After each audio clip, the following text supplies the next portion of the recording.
Salut tout le monde, j'espère que vous allez bien. On se retrouve pour la première preview de l'année, une preview d'une très belle carte, l'UFC 311 Makhachev contre Tsarukyan 2.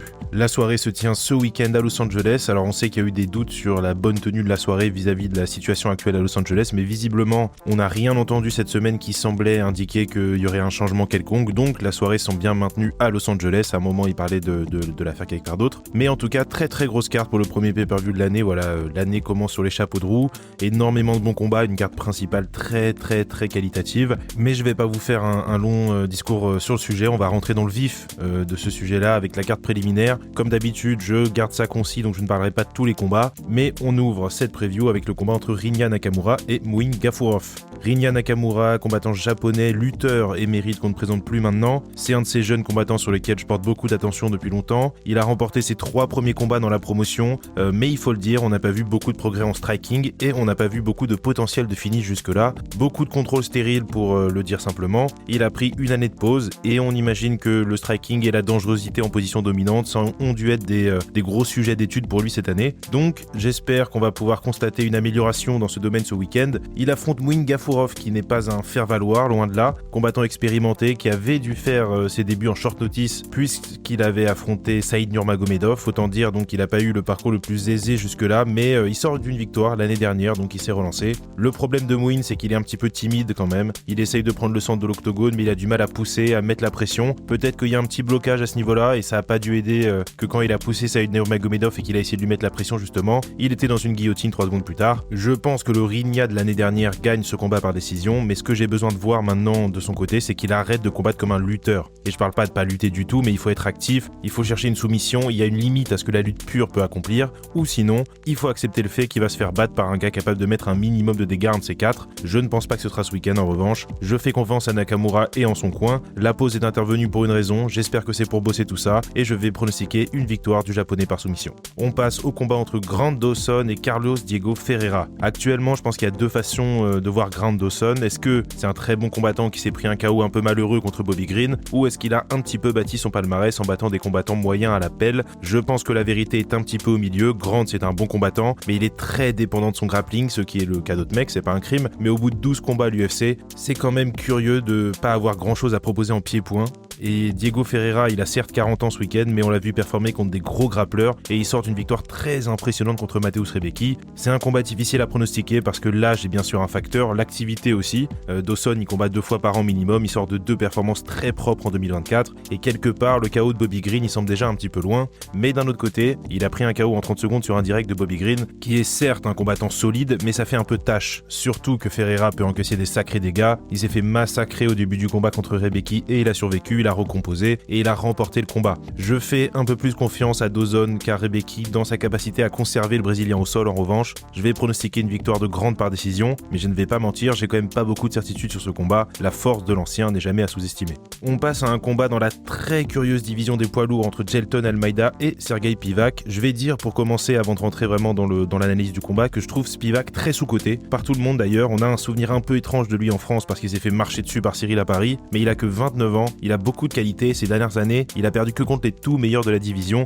Il traînait aussi une défaite contre Tibura, mais qu'il a vengé, donc on va dire que ça s'annule. Almeida, selon moi, c'est un petit peu l'inverse. Je le trouve un peu surestimé par beaucoup. Il est très bon, c'est pas le sujet, mais j'entends quand même beaucoup d'hyperbole pour un mec qui n'a pas été capable de finir Derrick Lewis, qui s'est fait mettre KO par Curtis Blade, ce qui n'est pas honteux du tout. Curtis Blade, c'est un bon combattant, mais il faut quand même un peu doser, selon moi, les superlatifs. De toute façon, on est chez les poids lourds, donc la logique ne s'applique pas ici. Malgré tout, je pense que Jailton va gagner ce combat, mais je pense pas que ça va être si simple que ça. Je serais très impressionné s'il parvient à maintenir Spivak comme il l'a fait avec Romanov ou Rozenstruik, parce que Sergey, il est un peu plus technique au sol que ces gars-là, forcément. Il a un meilleur système défensif d'une façon plus générale, et je pense sincèrement qu'il a juste eu une très mauvaise soirée contre Cyril. Non pas qu'il puisse le battre en temps normal, parce que je pense pas, mais il a vraiment eu l'air sans solution, c'était très étrange à voir. Ce qui m'intéresse surtout, c'est qu'Almeida, il a prouvé qu'il pouvait contrôler des combattants musculeux et puissants, et pas simplement des strikers obèses, désolé du terme, mais c'est son premier round contre Curtis Blade par exemple, c'était une grosse démonstration de force, et s'il a été capable de le faire contre un mec comme Curtis Blade, il peut le faire à d'autres, à beaucoup d'autres d'ailleurs, mais maintenant, moi j'aimerais voir ce qu'il donne contre un adversaire un peu plus technique au sol. Est-ce qu'il parvient à trouver la soumission? Est-ce qu'il parvient à s'installer aussi simplement? Est-ce que les erreurs qu'il fait parfois vont être punies? C'est mes interrogations pour ce week-end. Je vais pronostiquer une victoire d'Almeida quand même, par décision, mais attention à Spivak qui est selon moi quelqu'un de très sous-coté par les fans. On passe ensuite rapidement sur le combat entre Peyton Tablot et Raoni Barcelos, le retour de l'enfant prodige Peyton Tablot. Beaucoup de hype autour de Peyton, il a notamment cette victoire en 20 secondes contre Yanis Gemouri l'année dernière, mais surtout, selon moi, sa victoire contre Cameron Saaiman qui reste, à mon sens, son succès de référence pour l'instant. Il affronte Raoni Barcelos, vétéran brésilien qui sort pas vraiment de ses meilleures années. Il est, il faut le dire, sur un petit déclin depuis quelques temps, n'ayons pas peur des mots, et donc c'est un fameux match-up entre un jeune qui monte et un vieux qui descend, c'est pas le seul de la carte. Comme on le sait, c'est un milieu un peu cruel où le plus souvent le vieux se fait manger par le jeune, et je pense que c'est ce qui va se passer ce week-end. Peyton Tablot, c'est un gros poids coq, il est rapide, puissant, il a l'avantage de la longe, surtout il a du momentum et encore pas mal de marge vu ce qu'on a vu de lui pour l'instant, là où Barcelos, on connaît un petit peu ses limites maintenant. C'est un bon combattant, mais là ça fait défaite contre Victor Henry, défaite contre Timur Valiev, défaite contre Kyler Phillips aussi, bref, on a vu beaucoup de failles, il se fait beaucoup toucher sur les pieds, il arrive à rentrer ses takedowns, mais encore une fois Tablot c'est un gros poids coq avec beaucoup de force, je sais pas si ça va être simple de l'amener au sol. Je vais pronostiquer une nouvelle victoire de Peyton par KO dans le second round. On passe à la carte principale et ce combat entre Kevin Holland et Reinier Derrider. Éternelle question ce week-end,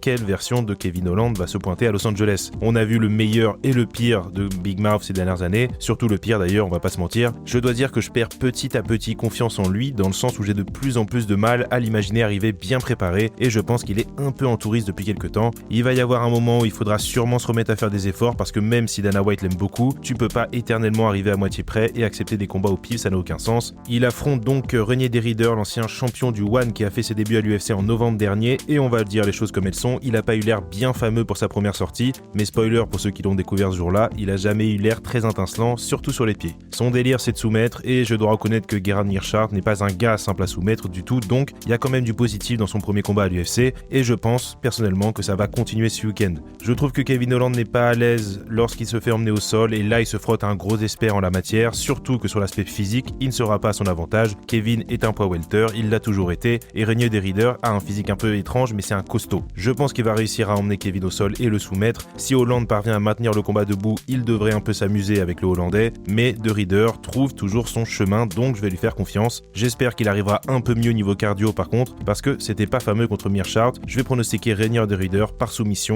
dans le deuxième round.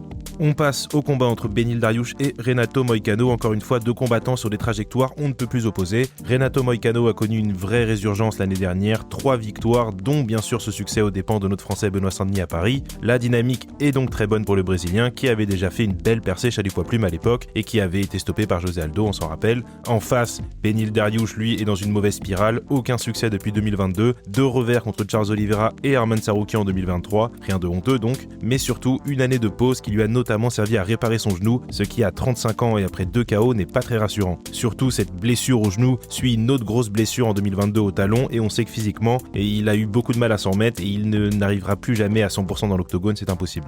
Je ne sais pas dans quel état il va revenir ce week-end, mais comme souvent, je suis un fervent partisan du sens de l'histoire, et le vent souffle clairement dans une direction pour ce combat. Dariush est un très bon grappleur, il l'a prouvé plusieurs fois, et même si Moicano peut clairement se défendre dans le secteur, j'ai du mal à l'imaginer dominer Dariush dans les scrumbles au point de le finir. Sur le pied en revanche, je pense que Moicano peut largement se débrouiller, marquer des points intelligemment et laisser un peu filer le chrono. Moicano a montré beaucoup d'intelligence de combat l'année dernière, et je dis ça sans oublier bien sûr que si Jalin Turner avait la moitié d'un cerveau, il l'aurait battu à l'UFC 300, mais de son côté, Turner amène des problèmes qui lui sont propres sur les pieds avec son allonge, et je crois pas que Beneil pose le même genre de soucis. Si on retrouve le Dariush de 2022, il gagnera ce combat selon moi, mais je fais le pari qu'avec l'accumulation des blessures, la longue pause et l'âge, il n'arrivera pas dans une forme suffisante pour prendre Renato de vitesse. Je pense que Moicano doit lui mettre la pression d'entrée dès le début du combat, jouer sur le manque de rythme et de repères de Beneil pour le mettre en difficulté, et je pense qu'il va s'envoler vers une décision ce week-end. Renato Moicano gagne les 2 premiers rounds, se fait peur dans le 3e, mais remporte une décision quand même. Ce sera mon pronostic.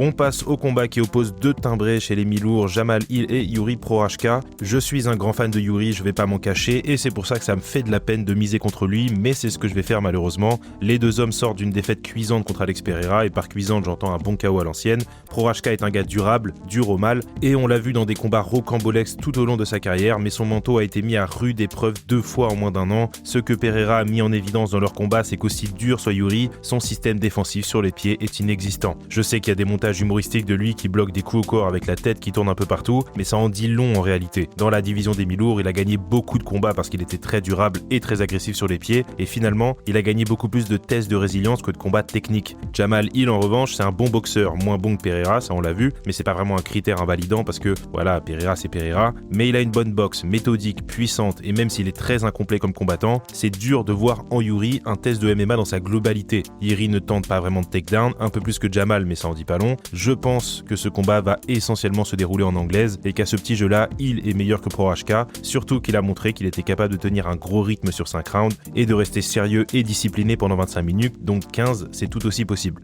Je dis pas que Yuri n'aura pas ses moments parce que son style force le fait qu'il ait ses moments, mais je pense qu'il va prendre un nouveau KO ce week-end. Ce sera mon prono en tout cas, Jamal Hill par KO, victorieux contre Yuri Prochazka. On passe au co-main event pour la ceinture des poids coqs entre Merab Dvalishvili et Umar Nurmagomedov. Une fois n'est pas coutume sur la chaîne, je vais pronostiquer contre Merab. C'est une erreur que j'ai fait plusieurs fois et que je m'étais dit que je n'allais pas refaire, mais regardez-moi bien, je plonge dedans. J'aime le dynamisme d'Umar, j'aime sa palette technique, j'aime qu'il soit selon moi plus dangereux sur les pieds que Merab. Il est plus grand que lui, mais pas dans des proportions Shonomalesques qui rendraient compliqué le fait de défendre la lutte. Je pense qu'Umar a largement de quoi tenir le défi physique, cardiologique et technique de Dvalishvili, et si je devais résumer ma pensée en une phrase seule, je pense qu'il est simplement meilleur que lui. Surtout, je crois pas que le grappling de Merab sera aussi efficace contre Umar qu'il ne l'a été par les passés, ce qui est un gros facteur pour moi. Parce qu'une force majeure de Merab, c'est quand même sa capacité à enchaîner les phases de lutte en chaîne, et même s'il n'a pas besoin que tout passe, il doit trouver un minimum de succès dans le domaine pour scorer des points, et avec Umar, je crois pas que ce sera le cas.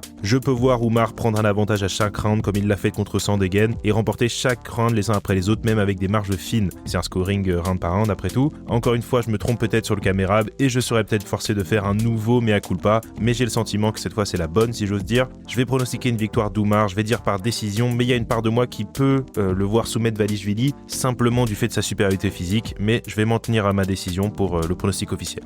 Enfin, on finit par le main event et pas des moindres, le combat entre Islam Makhachev et Arman Tsarukyan. C'est une revanche d'un combat qui a eu lieu il y a quelques années, qu'Islam avait gagné, mais il y avait quand même des circonstances particulières, short notice d'Arman et compagnie. Les deux hommes ont fait un bout de chemin depuis et les voilà au sommet de la carte. Voilà mon problème avec ce combat en toute honnêteté. J'ai beau réfléchir et me tourner un peu l'esprit, je ne vois pas de chemin vers la victoire pour Arman Tsarukyan. Alors, il y a cette fameuse technique spéciale que Tsarukyan a mentionnée, mais sur ce qu'on sait et ce qu'on peut voir, il semble tout de même que Makhachev soit assez au-dessus de l'Arménien. Je trouve qu'Arman n'est pas un striker très surprenant. Il est bon, je remets pas ça en cause, mais ce qu'il fait est souvent très convenu. On sait où il veut aller à l'avance, il n'y a pas tant de surprises. On parle quand même de très haut niveau, mais il envoie le 1-2, il veut coller contre la cage, il essaye d'amener le combat au sol et il envoie du ground and pound. C'est ce qu'il a fait contre Joaquim Silva, contre Joel Alvarez, mais il y a un niveau d'opposition où c'est un peu plus compliqué et où il faut passer par d'autres voies. Contre Oliveira, il a été mis en difficulté et c'est le très très haut niveau, bien sûr, mais c'est de ça dont on parle ici. Je le vois pas gagner les scrambles contre Makhachev, je le vois pas dominer le striking sur 5 rounds, je pense qu'il va peut-être avoir du mal à tenir la distance d'ailleurs, je pense qu'il aurait dû battre Gamrot,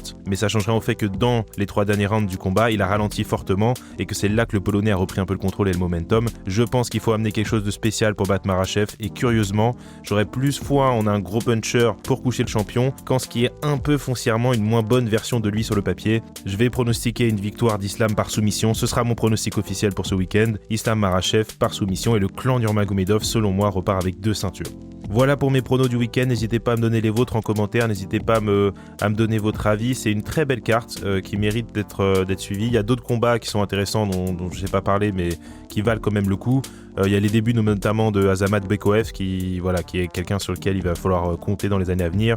Il y a Tagir Ulambekov qui est toujours bien et voilà, n'hésitez pas en tout cas à me donner votre avis sur la carte, sur la soirée dans son intégralité et nous on se reparle bientôt. Salut les gars.